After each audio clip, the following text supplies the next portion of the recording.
Maybe the most misleading thing a entry level investor is ever taught is that the stock market will generate an average return of 8 to 10%. In an average positive year, the market returns 20%.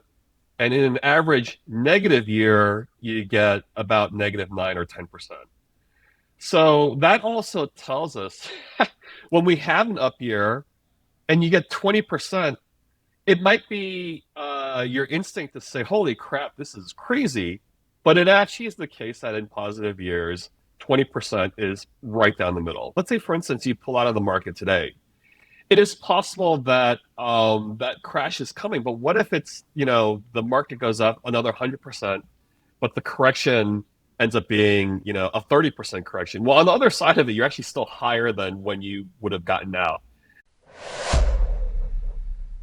You're watching Excess Returns. I'm Matt Ziegler, joined today by, I got to introduce this co-host. First, founder and chief investment officer of Sparkline Capital, Kai Wu. Kai, how are we doing today? Doing great. All right, well, I'm excited you're in the passenger seat. Or no, you could be in the driver's seat. I'm going to be your sidekick. I'm the Robin to Kai Wu's Batman. Let the record show. And now, this guest that we have today, we're teaming up on him. I've been reading him since, I think, post-global financial crisis, Business Insider days, moved on to Yahoo Finance, even got me to go there, Axios, and he's a man with a CFA and some other assorted religious studies along the way. Ticker.co author, that's TKER.co. Mr. Sam Rowe, welcome to Excess Returns. Thanks for having me. Long time coming. Sam, you wrote this post back in 2021, 10 truths about the stock market, a mental framework for investors. And we had this crazy idea to ask, let's hop in the DeLorean. Let's go back and find out, are these still true? Because a lot has changed, but a lot hasn't changed either. These are kind of timeless, perfect questions. We love this. So are you down? Can we work through this together? Can we resurrect this post? Yeah, let's do it. All right, let's do it.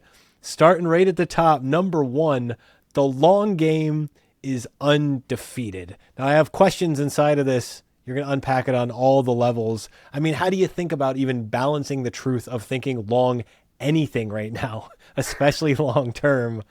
Feel free. If you want to go out and cancel yourself right now in these opening minutes, just have at it.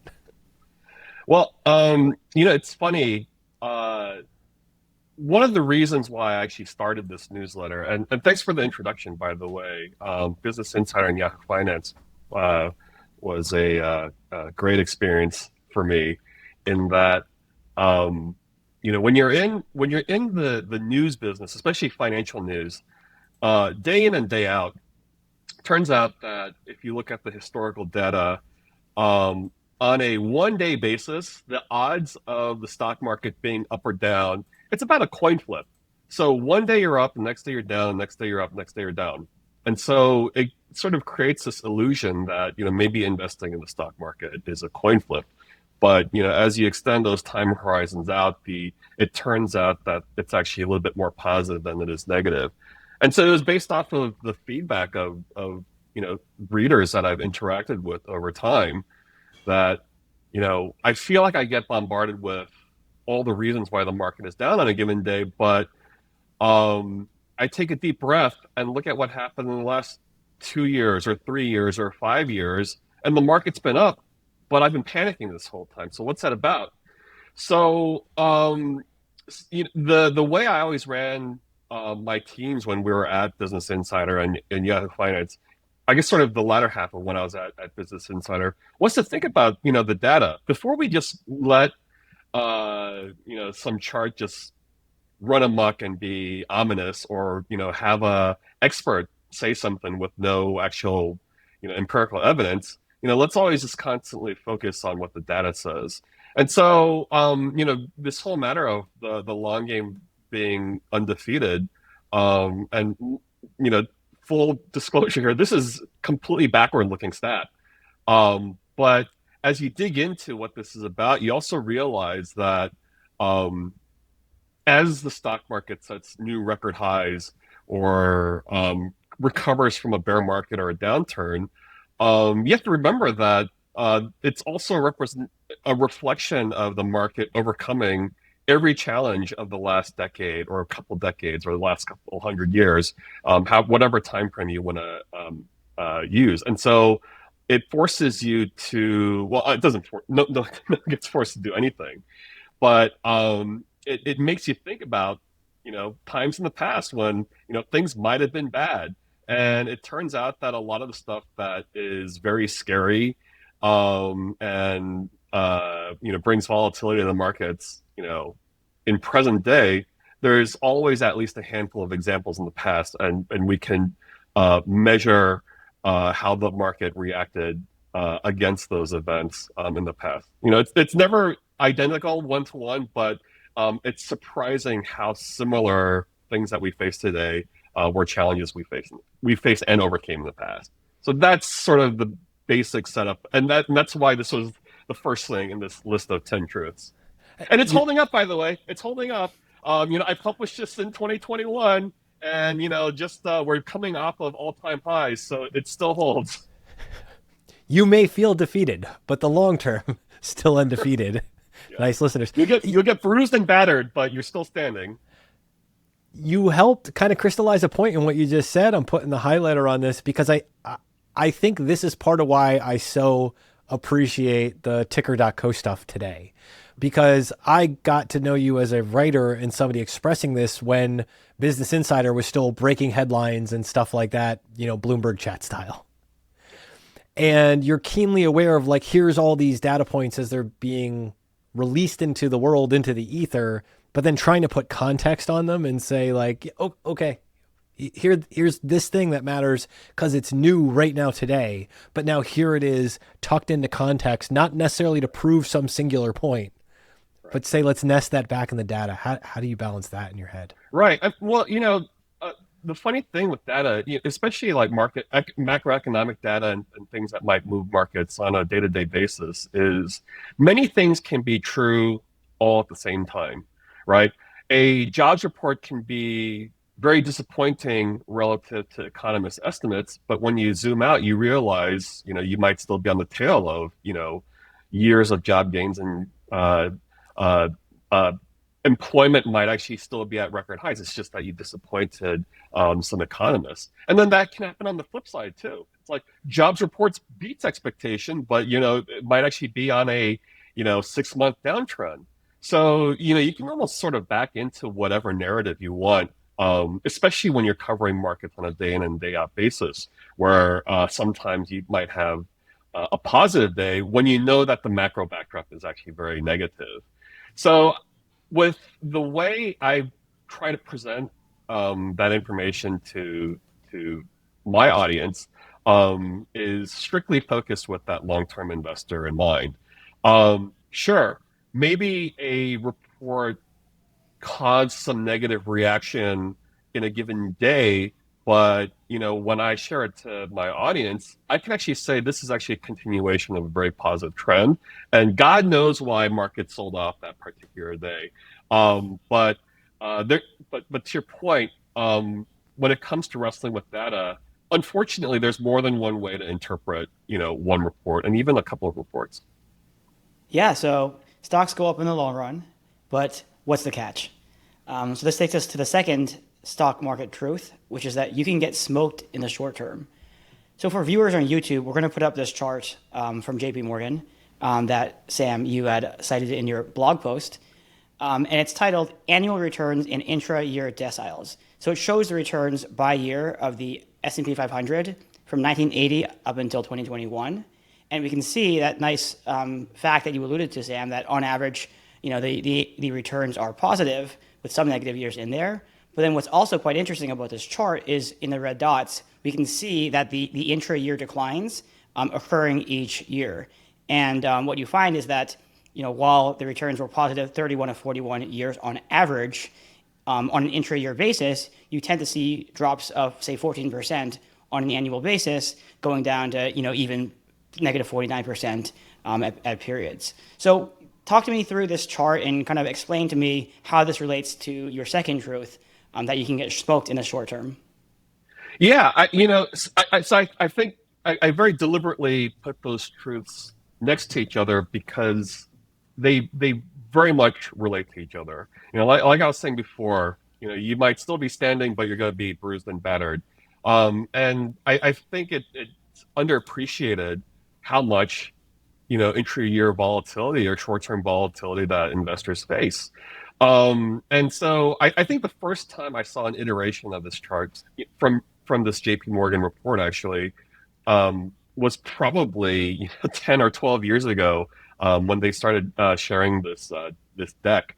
And I think the title of what we wrote at Business Insider was, this is the chart every investor needs to pin on their wall, because you don't want to be surprised, or you don't want to learn this stat in the throes of a downturn, because if you're only learning about this during those periods of volatility, it's very easy to panic. I mean, listen, no matter how educated you are always going to freak out if the equity portion of your portfolio is down 20% or 14% or in some huge drawdown. But you know, I think today is a great day to review this thing, when the markets are up, because there are so many instances in history, and this chart does a nice job of illustrating that, is that every year there are these big drawdowns. But it turns out it's an extremely normal part of being in the stock market. And the other thing that's great about this illustration that JP Morgan has is you'll see that most of the bars are above the x-axis, which is telling you that in most years you actually end up positive despite these drawdowns. So for me, it's mostly telling people to just sort of always sort of have your stock market seatbelts fastened, right? Because there will be that turbulence. I'm sorry we keep using all these metaphors, but there will be market turbulence. That's guaranteed, right? Like that's something aren't guaranteed on an airplane ride, but in the stock market, you are going to hit turbulence every year, maybe multiple times a year. But historically, history says that's going to happen, and in most years, you end up positive. Yeah, what I like about what you're saying here is, yes, there's going to be periods where it's easy to fall prey to panic and fear. But if you spend your time in advance coming up with a battle plan, understanding and becoming acquainted with the data, then when those periods do inevitably transpire, you're prepared mentally to withstand the temptation to hit the eject button, which I assume is not what you want to do in this case. Right. Yeah, because it's very easy to sort of let your mind snowball into, all the bad thoughts, right? Because the market is down, now you're seeking out the negative news that should be driving this, and then that's going to reinforce this concern that markets are going to continue to spiral. And listen, it might actually be true that the market may spiral further, and it is driven by certain macro factors. But the least we can do for ourselves is to sort of separate out the things that are unusual versus sort of a run-of-the-mill development in markets. One thing I want to get your take on is this theory that some people have put forward that the market's becoming more of a public utility, that the government is more and more motivated to ensure that asset prices remain high and to serve as a backstop when prices fall. And this can take in the form of the Greenspan put, right? The famous idea that when stock prices fall, Fed will cut rates. It could be on the fiscal side, think COVID stimulus, or it could even just be vibes, right? Like Trump tweeting on April 9th, that now's a good time to buy stocks at the bottom before stocks rallied, of course, after the Liberation Day lows. So what do you make of this idea that maybe we as investors kind of have a secret teammate, this not so invisible hand that is helping Plunge protection team. Yeah, exactly, helping us serve as a backstop. Or did Business Insider leak this to the Fed 10 years ago, and now was this your doing, Sam? Do you take credit for this? Okay. I think they're. The Sam Rowe put, ladies and gentlemen. Yeah, that's what this is. I think there's two ways. I think there's two ways to think of it. One from a strict, market price level, and two from a sort of fundamental economic level. just starting from the idea that stock prices, may need to be supported, or there's an implied support from the federal government, or someone who sees it as a public utility.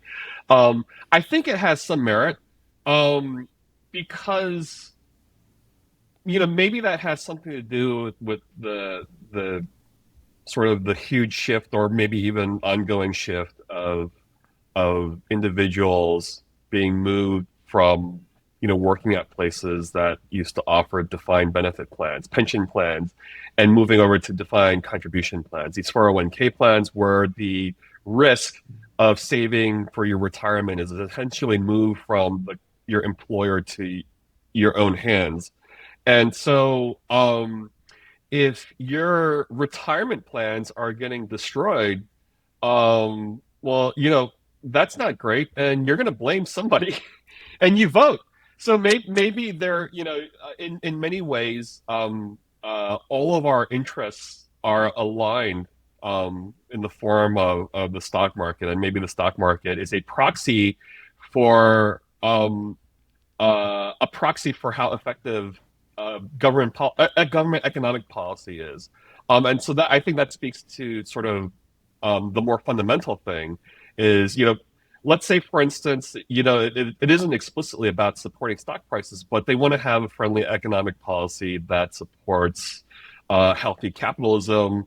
And, when you have a healthy capitalism, you have companies that go out, they go public, and they work to build shareholder value, no matter, regardless of how you want to get there. But that comes with some sort of growth, earnings growth, sales growth, and you need an economy that's working to support that. So, explicitly as a public, maybe, again, because voters. I think a version of this came up recently, right? This so-called taco trade, right? This whole Trump always chickens out when the market reacts unfavorably. People are going to have various ideas on what that actually means, or if that actually really came into play. But I don't think it's a coincidence that Trump did relent on some of the most aggressive rhetoric when it came to tariffs, and then we bottom in April, and the market goes up. Not to mention the fact that people who occupy high government positions, especially in the current administration, come from the corporate world. So they have exposure to the stock market too. So all of our interests are very much in line when it comes to the markets. All right, so I'm going to zoom us back out for a second. I'm taking you to truth number 3. We're going to get another chart up on the screen, Jack, forehand. I mean, this is, speaking of taco trades, this is eating a gas station taco or gas station sushi, and what the outcome is. It's all over the place here. This is like mom's spaghetti. How do you make sense of this one? Yeah, the thing that's so important to understand, is, maybe the most misleading thing a entry level investor is ever taught is that the stock market will generate an average return of 8 to 10%, depending on how far back you go into history or where you're measuring. It's about 8 to 10%. Um, Unfortunately, 8 to 10% rarely happens. I think you can count on your hand over the last 50 or 60 years how many times the market actually gain 8 to 10%. 8 to 10% is the result of averaging really strong years with really bad years with a lot of noise in between them. So when you look at a chart like this, yeah, first of all, it tells you, we should not be expecting 8 to 10% in any given year, because it's very unusual. And two, the sort of chaotic nature of this chart tells us that it's just incredibly difficult to predict what the market is going to do over a short period of time. But having said all of that, I think there are two observations to be made about a chart like this, where if you were to do the linear regression, you're going to get an R squared of effectively zero. Basically, there's no linear relationship between 1 year and whether it's up or down.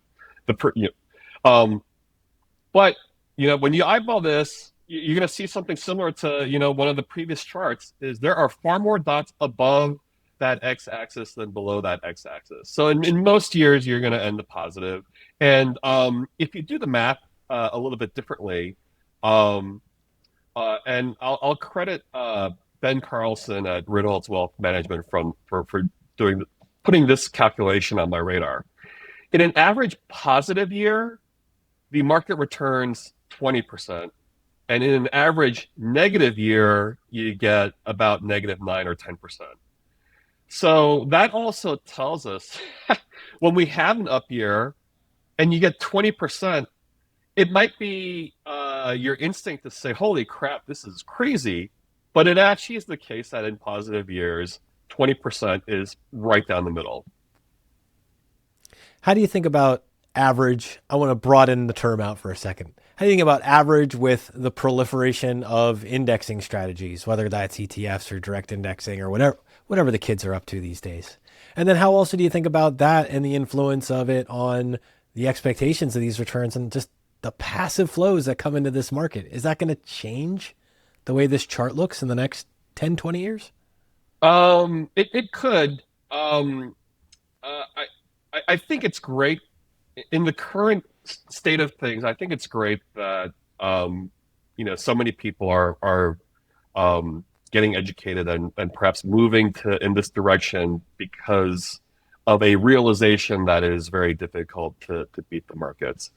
Um, I think there is a world where active investing and picking stocks continues at a healthy clip. And listen, as much of as a uh, indexer as I am, I'm always going to be curious to see if I can identify those companies that will produce those outsized returns.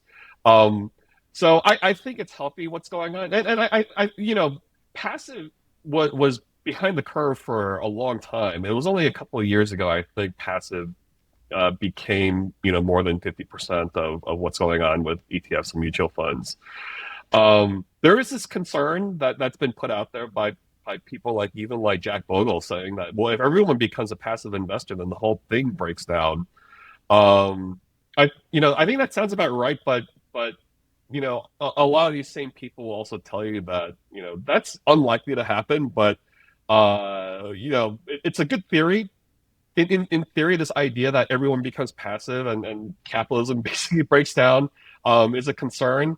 Um, but we don't seem anywhere close to that. So maybe we cross that bridge if we ever get to that place. So let's move on to the fourth truth, which is that stocks offer asymmetric upside. I assume this has to do with the fact that stocks can only go down 100%, but can go up multiples of that. And in some cases, they have. So to set the stage, here's a chart that you cite. This is from our friend Callie Cox, which shows since 1950, segmenting the stock market into periods corresponding to the bear market and then the subsequent bull market, which by definition succeeds each bear market. And she writes, since 1950, bull markets have lasted for 5.5 years on average, 4 times as long as bear markets over the same stretch. And over these bull markets, the S&P 500 has gained an average of 183%. So what's your biggest takeaway from this? Yeah, I think setting that stage. Obviously, losing 100% of your investment is obviously something you don't want. But hey, listen, we got the government behind us. That's going to support the bottom, right? Um, but the point being, and there's a lot of reasons to for why the market doesn't go down to zero. But we do have these huge drawdowns that are that amount to 30-40%. Excuse me. Um, but yeah, the point being is that the market seems to historically be in a position where the returns are just always overwhelm whatever the losses are during a downturn, a correction, or a bear market. Um, there's a whole lot of different fundamental and theoretical reasons for why this happens, but I think the simply put, everyone's looking to figure out ways to grow profits and earnings for their companies. Um, I think we get to this in one of the later um, stock market truths, but something to keep in mind with all this is that this is not a static set of companies that are driving these returns. Companies go public all the time, and companies go bankrupt, and they fall out of the index. They get delisted all the time. But collectively, the players that are in the market, seem to sort of gravitate higher. And the whole matter of asymmetric upside too is sort of, there's a macro version of this and there's a micro version of this, right?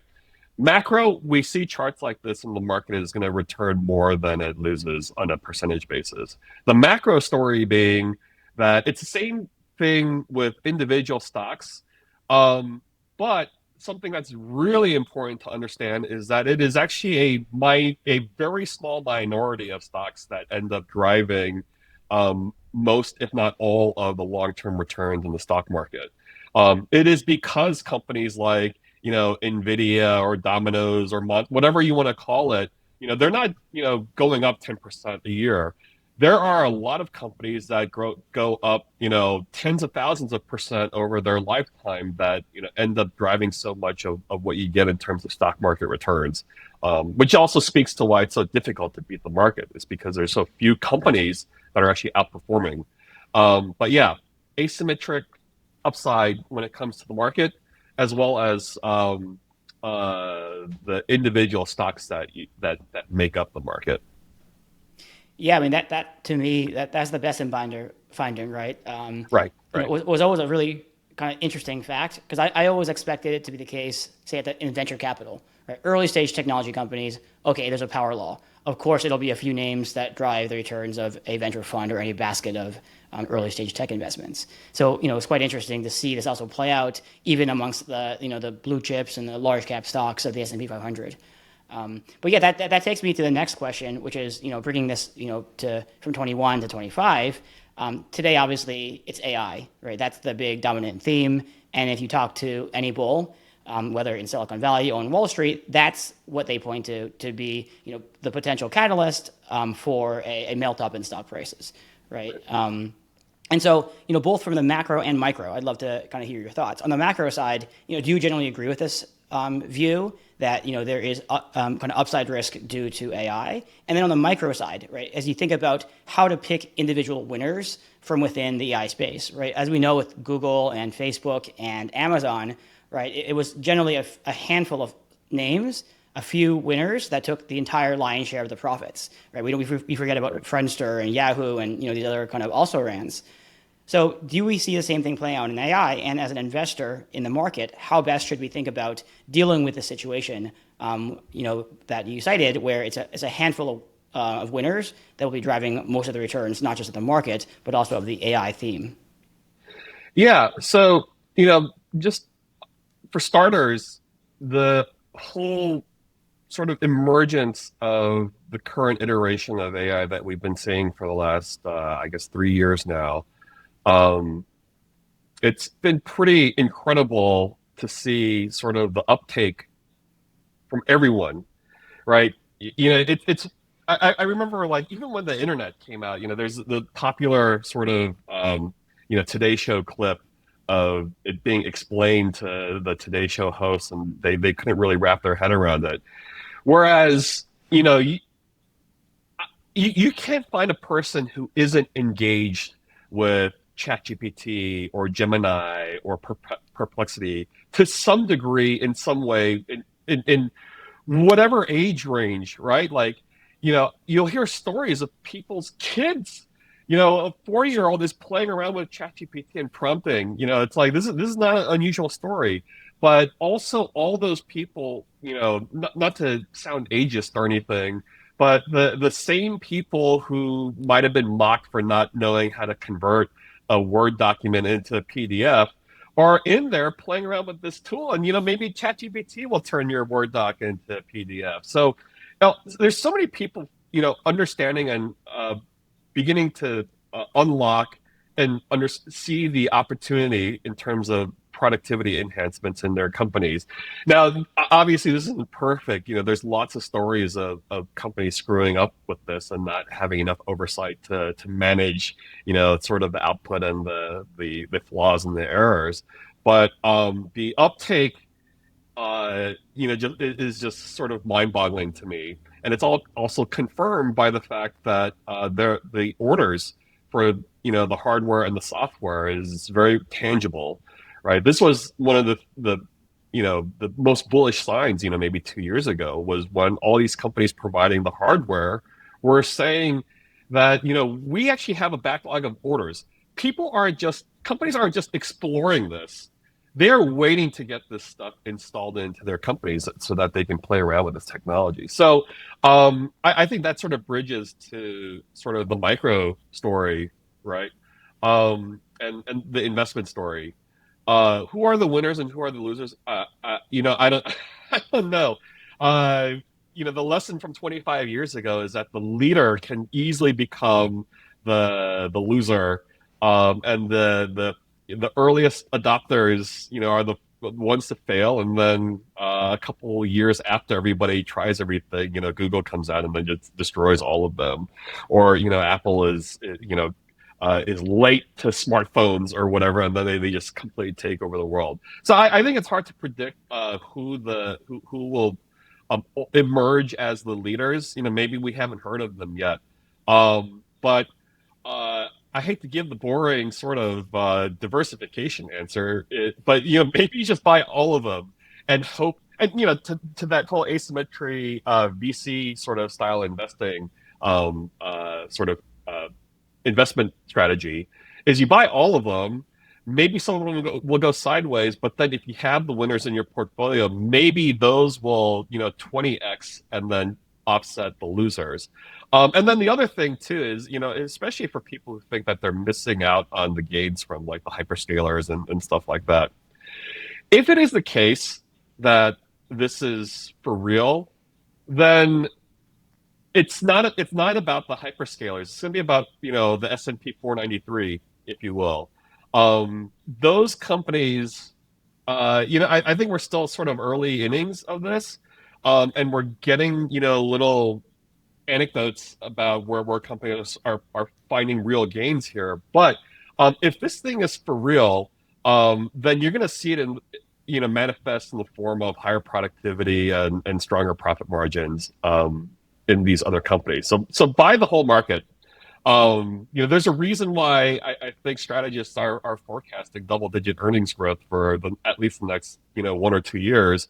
A big part of that is productivity gains, and some of that has to come from the industry analysts telling them that my industry is figuring out this or that industry is figuring out that. So buy everything. Well, all right, perfect segue. Truth number 5: that earnings drive stock prices. And you have a big, beautiful Peter Lynch quote. And I'm not going to read the whole thing because I don't want to embarrass you with the pure game that I have when I do my perfect Peter Lynch impersonation.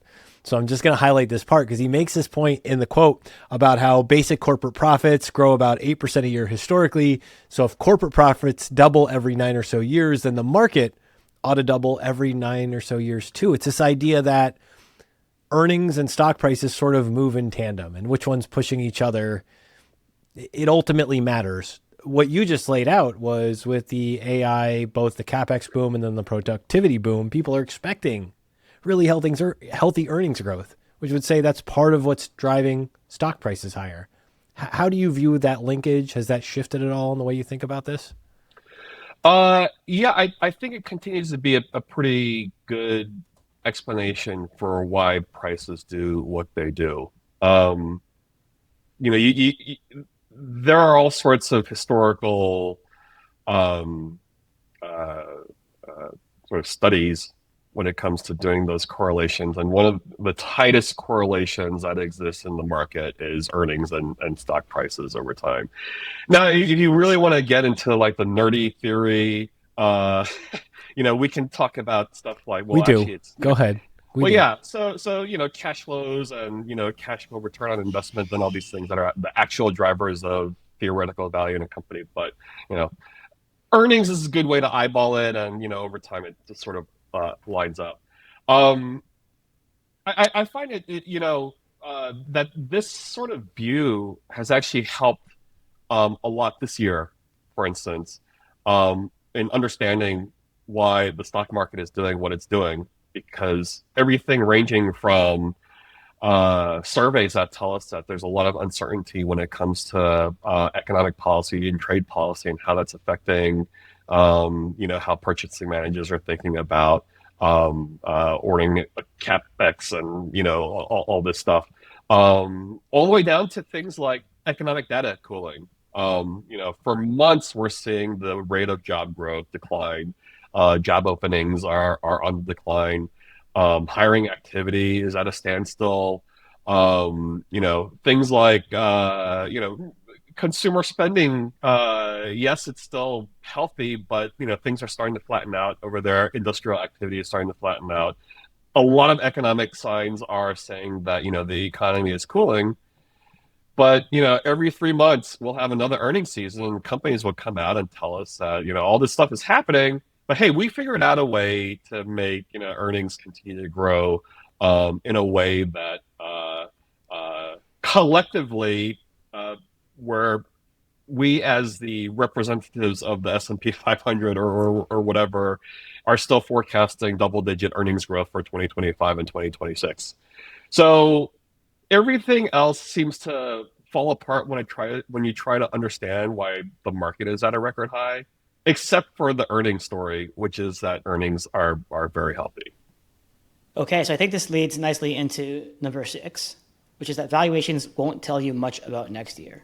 And so for the viewers, we have here a chart, and this is the Shiller P ratio over time. So this is the Professor Bob Shiller's cyclically adjusted P ratio, which is roughly, with some nuance, the current price divided by 10-year average earnings, just useful as a way of smoothing through the cycle. And what you see is it ranges from maybe 5 to 45 over the course of the past 100 years. And there appears to be some periods of mean reversion, some periods of trend. But, so with that in mind, Sam, let's start by asking this, which is, kind of what, from the fifth market truth that earnings drive stock prices, one might, be led to believe that this ratio, price to earnings, should be mean reverting. Because at the end of the day, the reason people buy stocks is they want access to a stream of cash flows, and therefore prices should follow earnings. But you're making the point here that's actually the opposite, which is a bit, perhaps counterintuitive, at least at first blush. So, why is it the case that valuations don't tell you much about returns over the next year? And if not over the next year, over what period do they actually matter? Yeah, so this is it's fun to write about this because there's always a lot of something between feedback and blowback.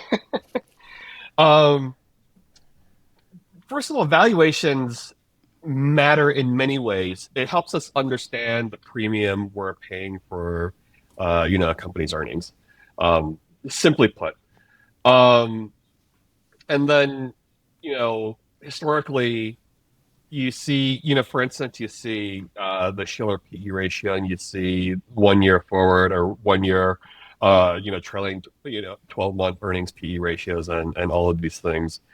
And you can, I would say there's two things to bring up when it comes to looking at charts like this. You can calculate an average, um, but when you look at these charts, you also recognize that valuations rarely stay close to those averages. And if anything, on their way back to whatever that long-term average is, they tend to overshoot and dwell on one side or the other. You might be out of the market during an extended period when valuations are high. You might be in the market during a period where valuations are contracting and your returns are underperforming. So historically, there's historically, on a 1 year basis, I don't think that's too surprised to anybody. There's very little relationship between the level of a PE ratio, for example, and what the next year's return is going to be. The relationship again, historically, the relationship tends to be a little bit more, a little bit tighter if you extend it out to something like 8 to 10 years, which is to say that over an 8 to 10 year period, if your valuation is above average, you should expect relatively weak returns, and if it's below average, you can expect better returns. Again, that's not guaranteed though, right? And I wrote a piece about this a couple of weeks ago, um, looking at the CAPE ratio over the past 10 years. And I remember in 2015, there was a point where the CAPE ratio actually moved above um, or approached its financial crisis highs for the first time, since 2018 or 2008 or 2007, to the point where Bob Schiller even tweeted about this. Believe it or not, he was tweeting, but he tweeted that, hey, I mean, he wasn't warning people that, now markets are correct, but he was just acknowledging, hey, the CAPE ratio has returned to this level. And of course, everyone freaks out.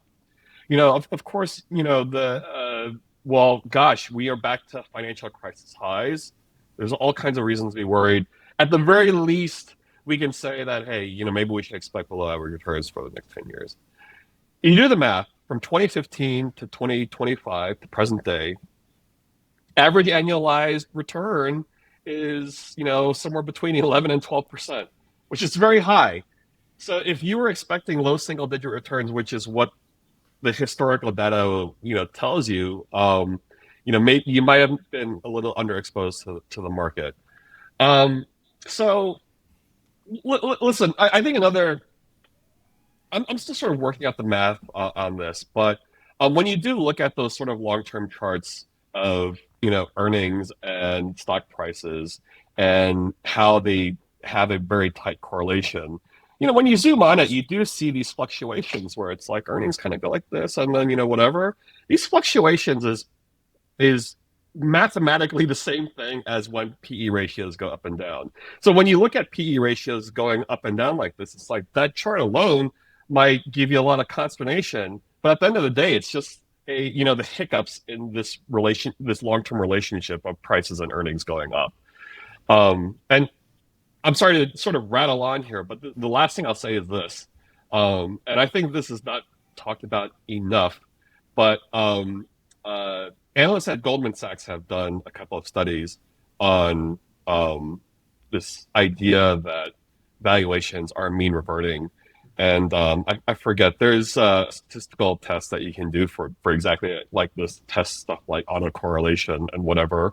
And they came to the conclusion that PE ratios are actually not statistically mean reverting. You can calculate a mean, you can eyeball that PE ratios, might move up or down, toward whatever that average is. But the statistical significance of this phenomenon called mean reversion is not very high when it comes to valuations. So, listen, if valuation is high or above average, that you're paying, more for earnings. And if it's low, you're paying less for earnings. Does that tell you where the price is going to go? Unfortunately, no. So Sam, one question I have here is I'm just looking at this chart right now, and you know, it almost looks like there's two regimes that for the first 60 years. There does appear to be, again, over some sufficiently long horizon, some period of mean reversion. But then around 95, a regime shift to a point at which now P ratios don't fluctuate around 15, but say around 25, right? And, obviously market commentators have pointed to things like, falling interest rates, compositional changes with tech companies becoming a larger share of the index, and increase in multinationalism, other factors like that. Do you think that these are kind of legitimate explanations that would potentially kind of throw some cold water on the arguments of kind of valuation-based bear cases for the market, or not? Yeah, I think it has merit, and I think you nailed it right there. The makeup of the market is very different. I mean, if you go all the way back to the early 1900s and 1800s, it's like these were still railroads that were making up the stock market. It's extremely capital intensive and extremely sensitive to economic cycles. where companies, more recently are, much more capital light and have a little bit more flexibility when it comes to adjusting to economic cycles. Not to mention the fact that information flows a lot better in even as of like the last 20 years, and so that could speak to the regime change. But yeah, no, I think it definitely has merit. And I actually remember, I believe Jeremy Grantham even wrote a paper, maybe about 10 years ago, where he, sort of explored this idea. And I think a big driver of it was the lower interest rate regime. But yeah, no, I think it absolutely has merit because companies are just different these days. It's like, runners are running a lot faster. The average runner runs a lot faster in the last 20 years than they did 100 years ago. Should we expect runners that average should go back to that old mean? No, it's a different world. We have protein supplements, and companies have better access to information. Love it. So we have steroids now. Markets on steroids. Kai, does that trigger any weird like GMO things in your brain? I just have to ask, like the Jeremy Grant, like these realizations. Does this?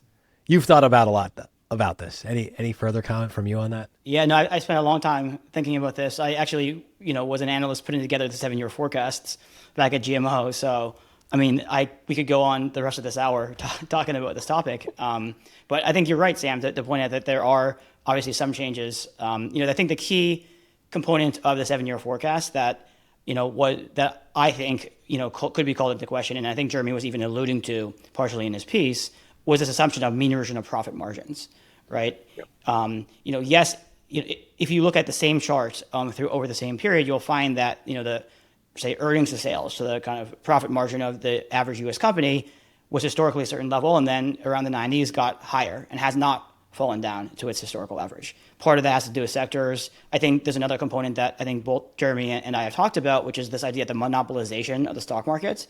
We have increasing stock market concentration. A few companies now dominate their industries, consolidation in airlines, in defense, in technology companies, generally, laissez-faire FTC, and that has led to the ability for large corporations to extract a larger share of the value add, right? And that comes, of course, against workers. And this goes, of course, Sam, to your point earlier about is the stock market the economy, the taco trade, right? Like to the extent that the government, is trying to support the interests of shareholders, it may or may not be the same thing as saying, will the government support workers? But, we're talking about the stock market. This is an investing podcast. So, for the sake of this conversation, I think that does hold true. I mean, let's do one more evaluation question before we're moving on, because I know we do need to move on. I'm obsessed with this question. So, all right, now let's go to the micro. So we just talked about the stock market as a whole. Let's talk now about like the individual stocks within the market and the potential value of a valuation ratio in predicting forward returns. One thing that we've seen since the financial crisis has been the general underperformance of so-called value stocks, and that could be defined as the say bottom quartile of stocks in the S&P 500 with respect to P/E ratios, and that these names have on average at least underperformed the growth counterparts, so stocks with higher P/E ratios. Do you think that this is something that you expect to reverse over time? Does the failure of quote unquote value investing over the past 1 to 2 decades, is it kind of explained by the same phenomenon that we just touched on at the market level, or something else going on, or is that just a completely different issue and something that's unrelated to some of the macro themes we just discussed? Yeah, it's funny. Like this is something I've thought about for a long time, and I've read quite a bit on this, and I don't really know if I have great insight into it. I will say that my first job in any kind of financial or investment writing, I was writing stock picks for investment newsletters that were published by Forbes, and one of them was a value newsletter where we would run these screens, and it might be some form of price to earnings or price to cash flow or earnings growth and all these things. We would peg ratios, of course, is a fun one. And then we would do run DCF models with very conservative growth forecasts, and I think at at a micro level, I think there's a world where you can get good at this, or you can be lucky, and they might not hear about you because you don't run a big value mutual fund, but there is a whole world of people out there who are finding success. And value comes in all kinds of definitions, right? It might not just be stuff like relatively low PE ratios. You can actually have a very high PE ratio, but have a really great output when it comes to DCS. And then the name of the newsletter actually that I wrote for was called the Special Situation Survey. So special situations can be done in all kinds of ways, but sometimes it is a company that is in financial trouble, and the PE ratios get blown out, and then suddenly they don't qualify for certain kinds of value indexes. So that is a very long-winded way of saying I don't really have. I don't know if I have great insight there, but the idea of value investing at a high level, I don't think ever goes away. I think there's, people love. Maybe this is just momentum, right? If the market is trending higher, so consistently with relatively short downturns and bear markets, then maybe the taste of growth is a little bit more attractive.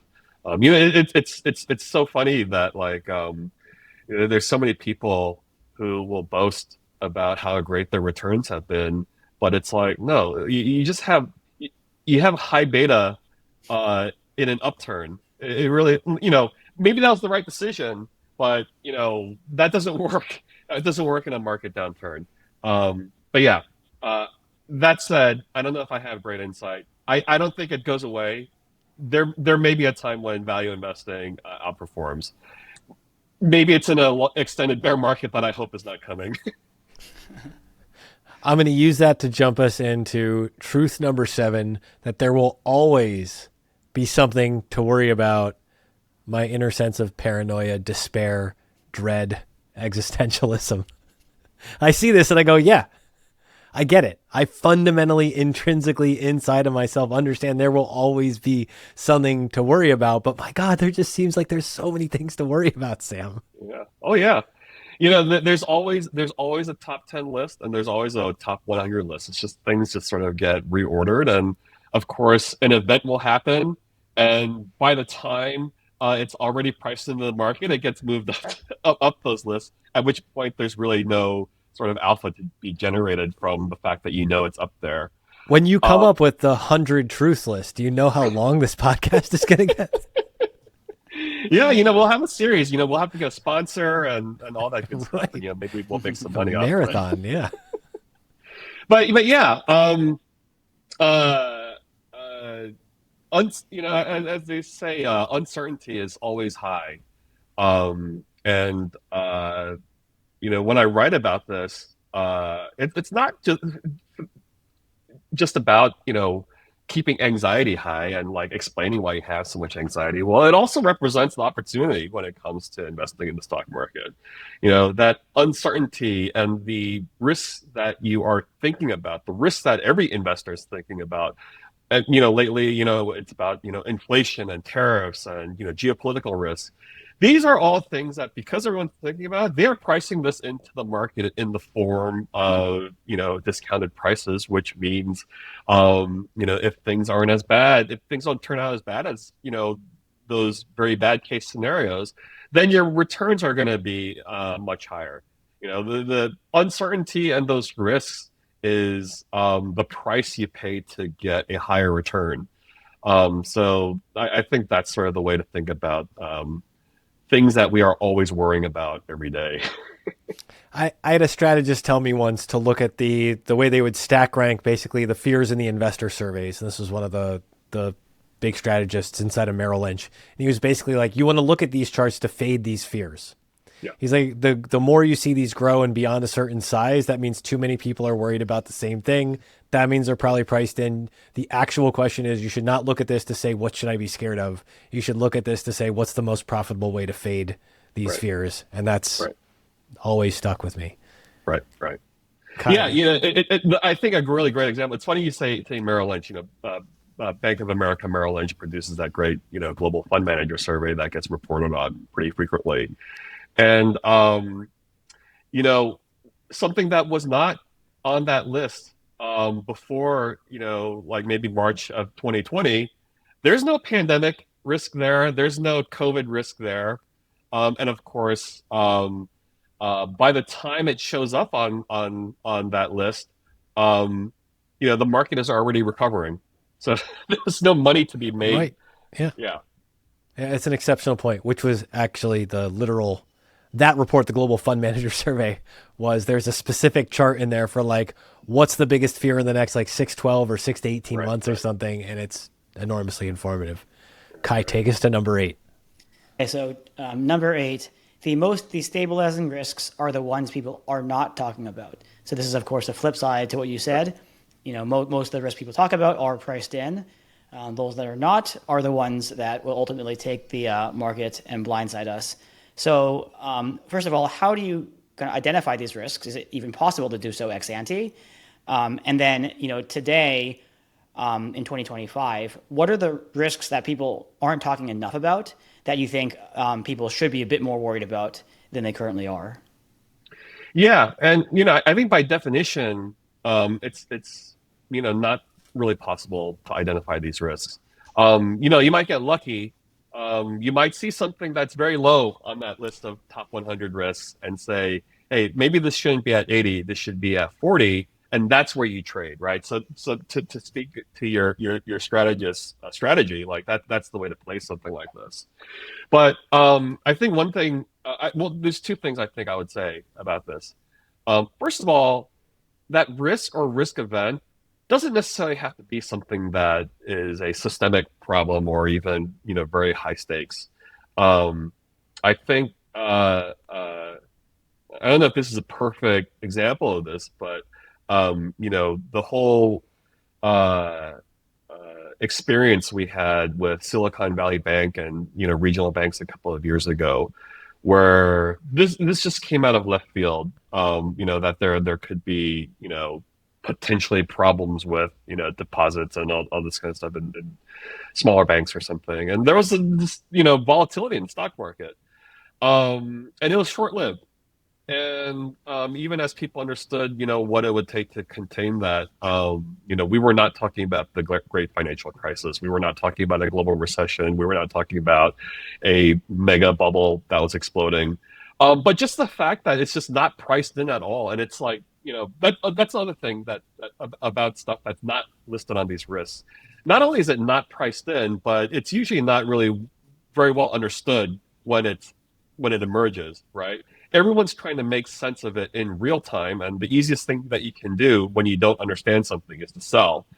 And then it gets and then it gets moved on to the list of risks, and then suddenly it's not that big of a deal. So my favorite one, um, again, so this is like sort of contradicting what I said about not being able to identify this. Something that I keep hearing from random conversations with people who you know work at a big company, and they are sort of the paranoia agents, as well as something that you'll hear every once in a while from people like Warren Buffett or Jamie Dimon or a big banker or a big health insurance or healthcare operator or something.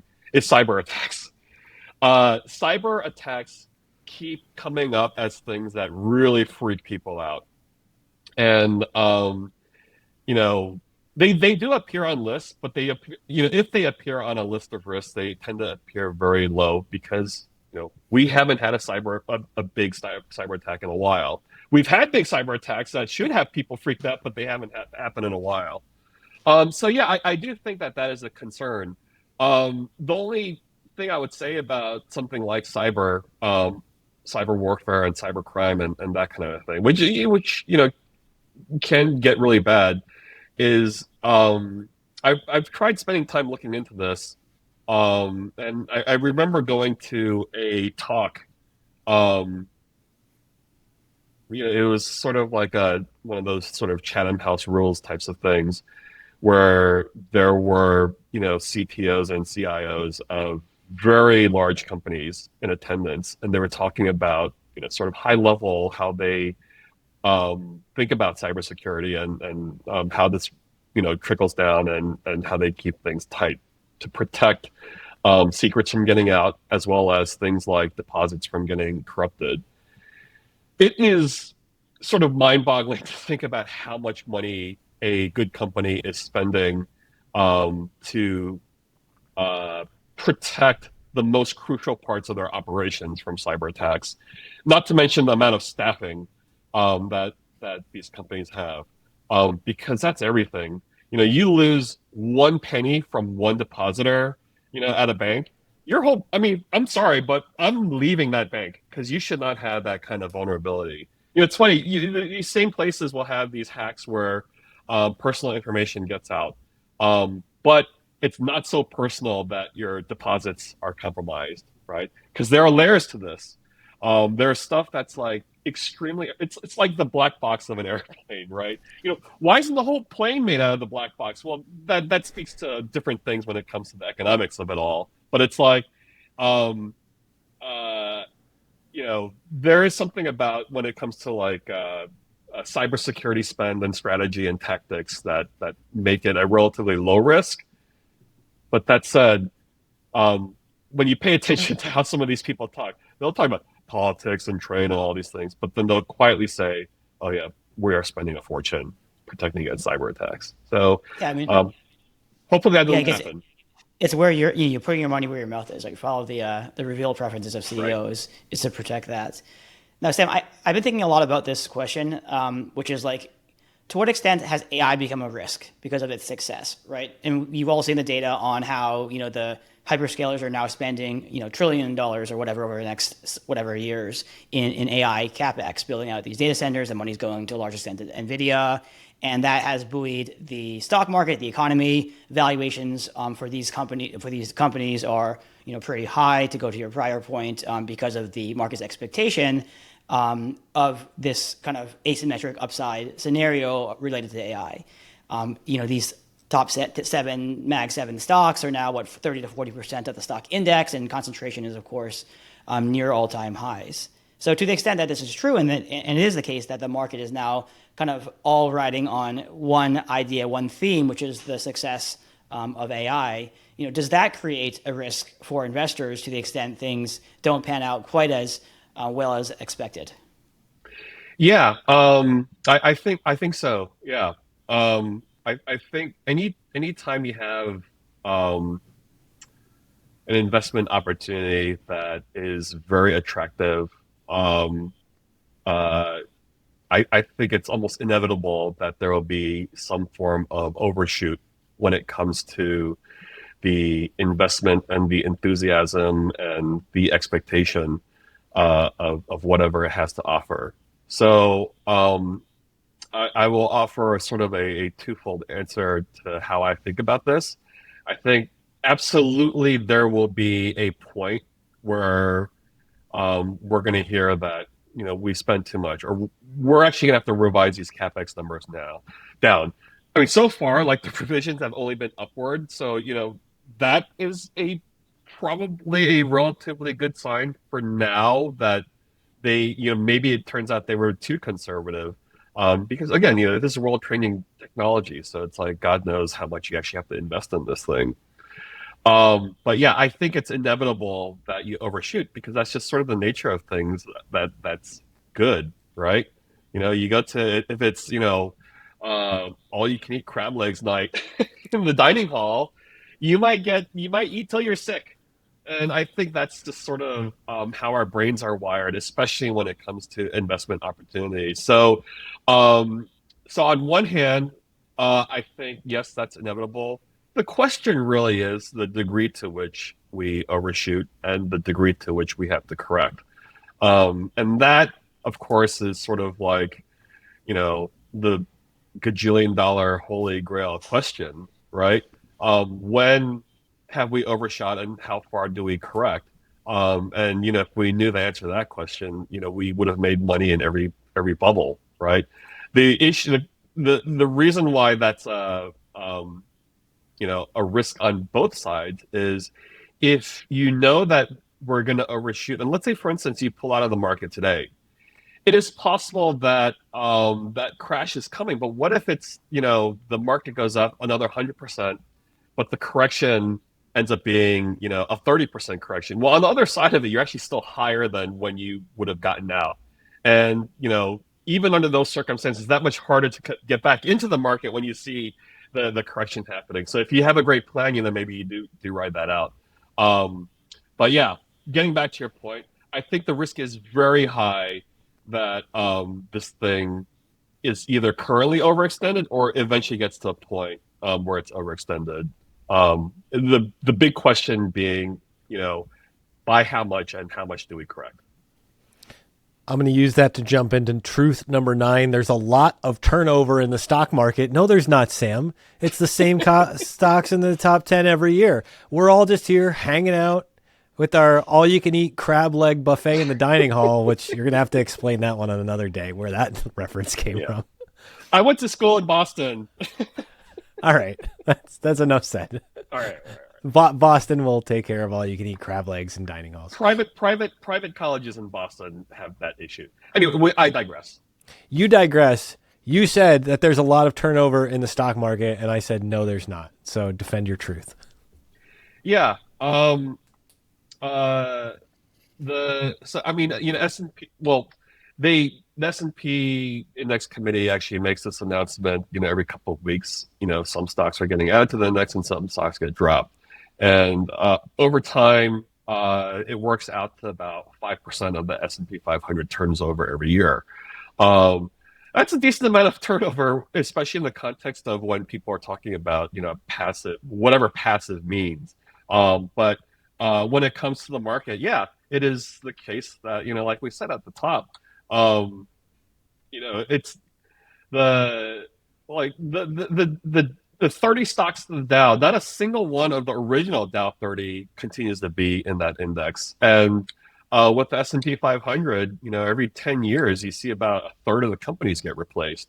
So that's an extraordinary amount of turnover, which means that, well, it helps you. Well, first of all, it helps you understand why the market goes up. And it helps you understand why you can't just buy a bunch of stocks and hold it forever, thinking that you'll come out on top.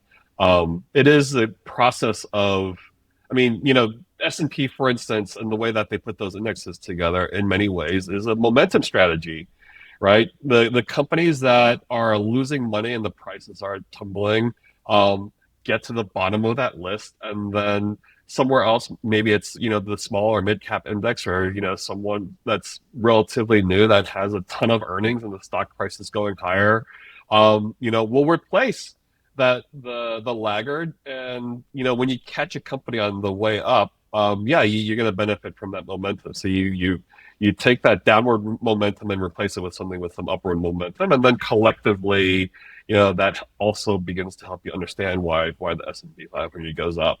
But yeah, it changes. Like, since I love metaphors, yeah, it's like a pro sports dynasty, right? Whether it's the Patriots or the Yankees, I don't know where everyone's coming from. I don't want to offend anybody in the audience, but the point being They're that already offended. It's fine. with any good sports dynasty, maybe the Bulls, win 6 championships, with Michael Jordan, but like every team, had a different makeup. Um, you know, uh, that so it's an unnecessary metaphor, but it's just a recognition that these are how you sort of understand why things go on for longer than you think that they should. Um, Basketball players get older, and so they're just not going to be as good. So you bring on younger talent, and then they'll take you to your next championships. A lot of the companies that you are currently exposed to right now, are not gonna, well, you will outlive a lot of the companies that you are currently invested in. So, um, again, when it comes to broad market indexing, um, it sort of takes care of itself. This whole turnover of laggards getting replaced by the up and comers. Um, there's a lot to be said about how that process happens, but it does happen. And if anything, it's just sort of an echo of capitalism, right? The losers are out and the winners, get in. So you're short the Scottie Pippen of the Mag Seven. That's the title line takeaway here. No, I see that point. This is very Yeah, yeah, yeah, valuable to say it this way, yeah, yeah, because yeah. there is a lot of turnover, and I say that in jest.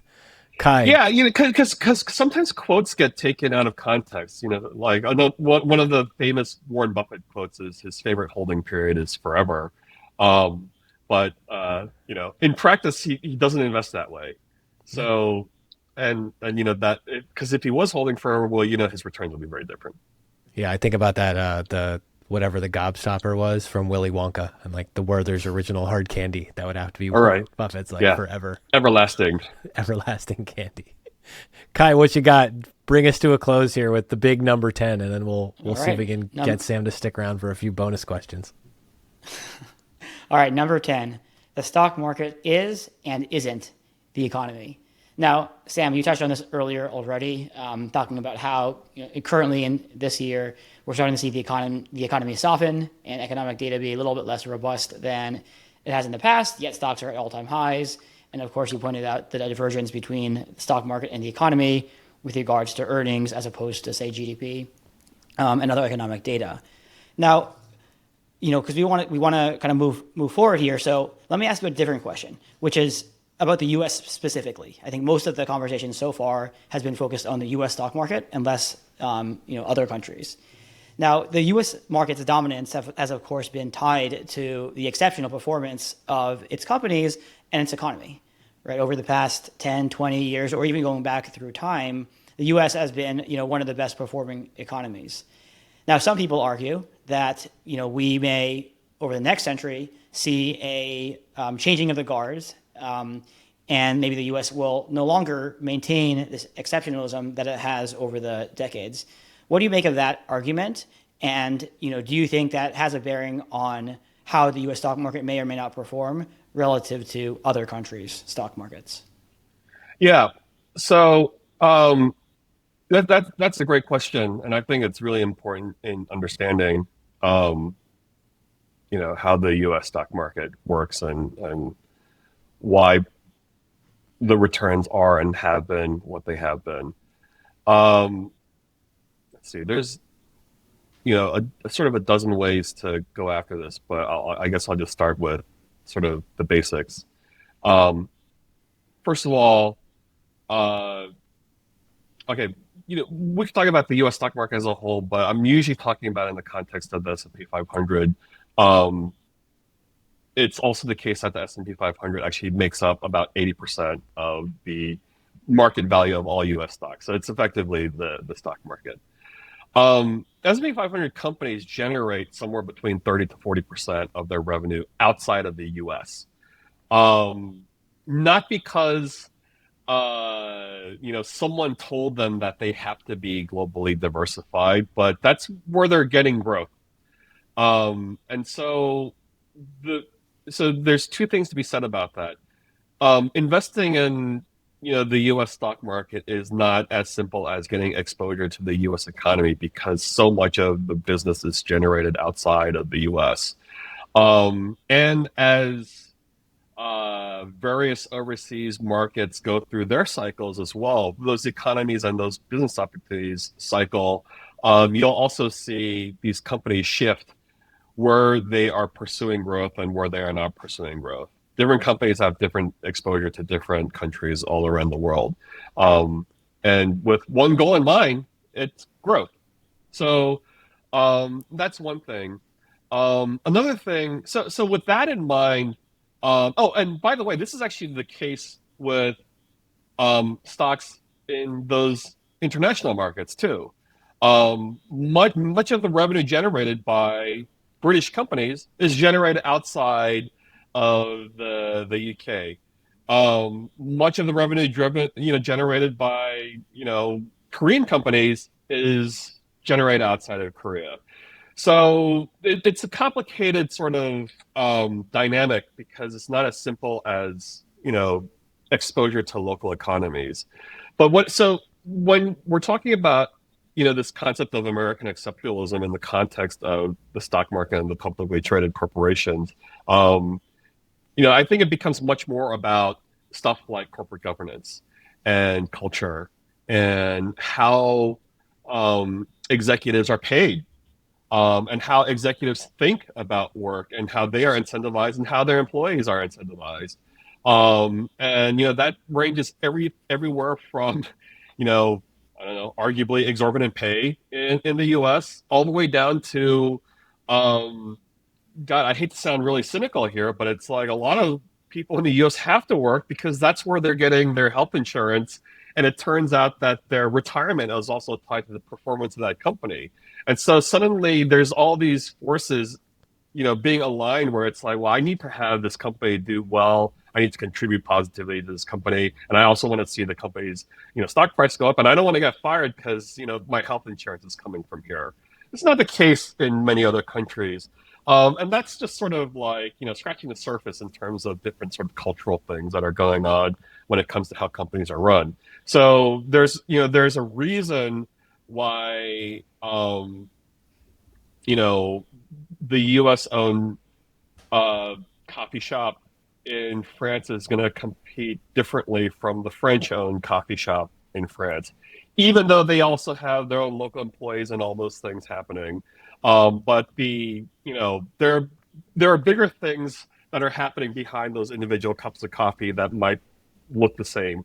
We heard this is actually very similar to stories we heard about how automobile companies were run during the financial crisis and stuff, and it is actually the case that the U.S. companies at the time were sort of behind the curve in certain industries. So it's not uniform across all categories, but generally speaking, it just seems to be the case that one, companies from a shareholder perspective tend to be better run in the U.S. than most overseas markets.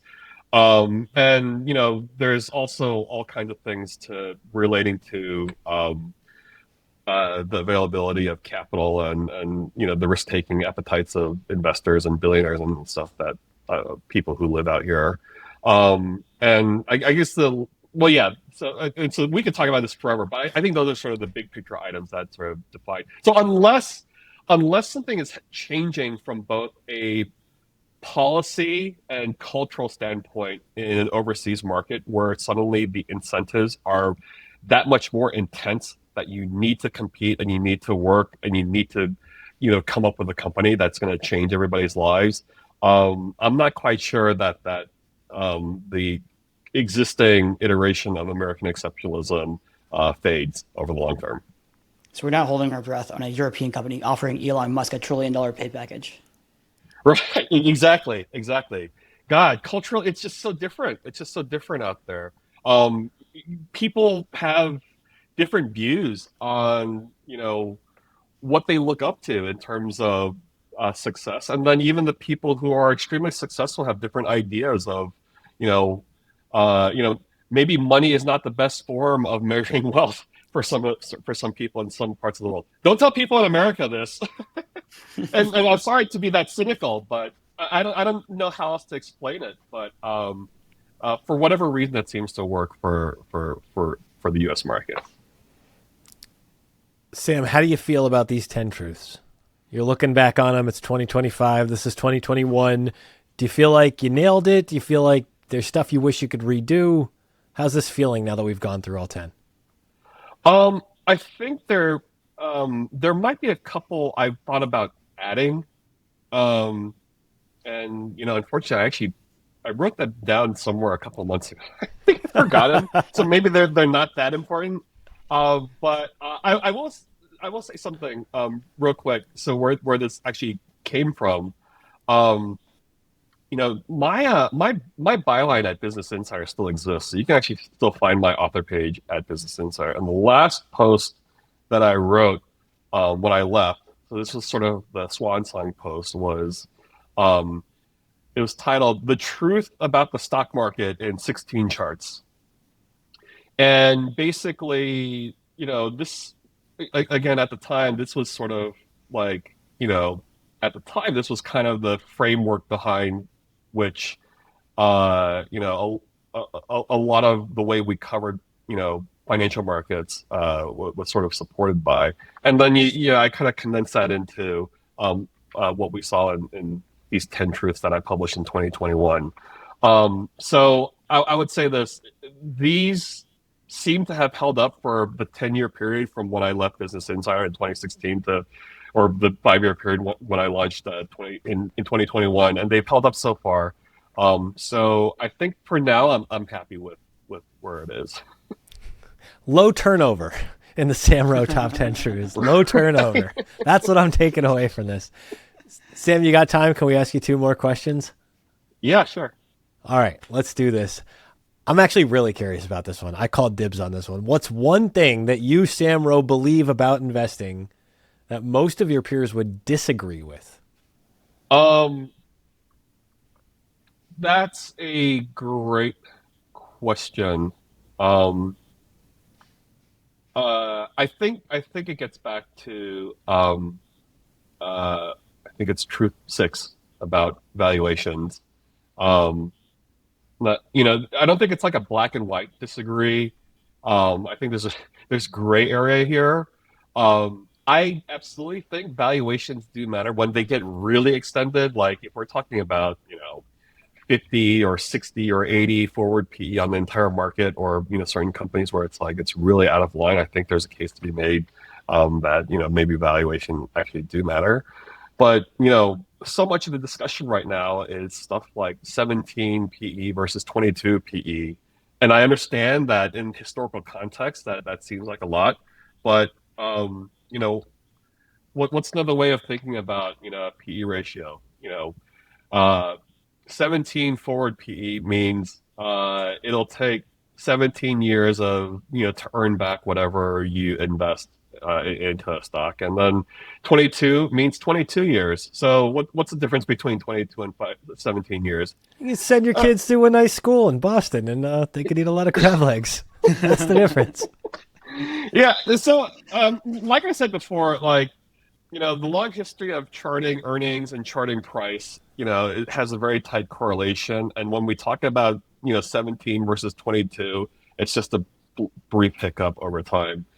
So I wouldn't say valuations actually don't matter, but uh,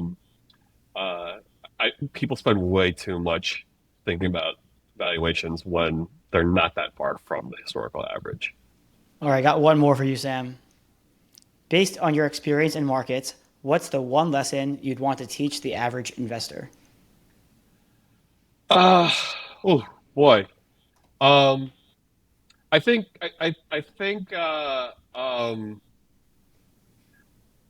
would never. How about this? I would never advocate for 100% exposure, 100% allocation to an S&P 500 index fund, um, because I know that the brain just doesn't work that way. The brain wants to take some risk. So if you are at a point where I mean, for some people who aren't very educated, they are not interested in investing. Maybe that makes sense to be more heavily allocated toward an index. But if you are someone who is thinking about, markets and stocks and investing, I would not force yourself to, just set it and forget it with passive investing. Because listen, that's just sort of we do everything we can to manage our behavioral biases. But I am also a firm believer that sometimes, you need to have an outlet for things like risk-taking behavior. Maybe it's outside of the financial markets, and you discover those things, and that's great. Listen, I'm, I study all the math. I know how all the odds work, and I heavily index invest. But I play craps at a casino, and I know about how the house edge works and all those things. But I find that to be a great outlet for that financial risk-taking behavior because the downside is somewhat limited as opposed to me allocating a huge chunk of my 401k to some leveraged ETF, single stock ETF or something.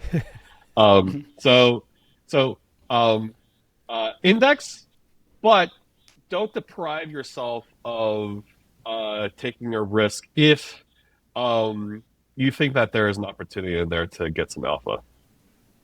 Here's to chasing a little bit of alpha. I like where that's going. Sam, I'm ceding the floor to our friend Kai Wu here first. Kai, people want to find more about you. They want to bug you on the internet because they said, that guy, what a hosting job he did today. I need more information. Where should they look you up these days? So my company has a website. It's sparklinecapital.com.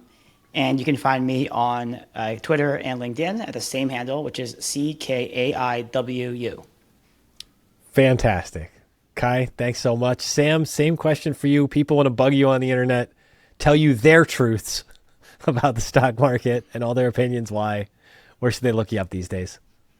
Yeah, the easiest way to do that is head to ticker.co. That's TKER.co. It's a paid newsletter, but I send out a free newsletter every Sunday.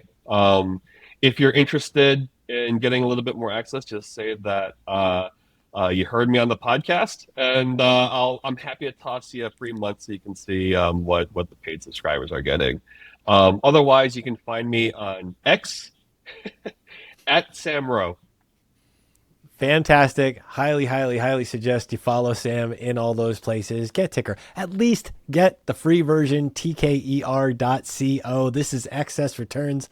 I'm Matt Ziegler. Like, subscribe. You know all the things to do. We are out. Thank you for tuning into this episode. If you found this discussion interesting and valuable, please subscribe on your favorite audio platform or on YouTube. You can also follow all the podcasts in the Excess Returns Network at excessreturnspod.com. If you have any feedback or questions, you can contact us at excessreturnspod@gmail.com. No information on this podcast should be construed as investment advice. Securities discussed in the podcast may be holdings of the firms of the hosts or their clients.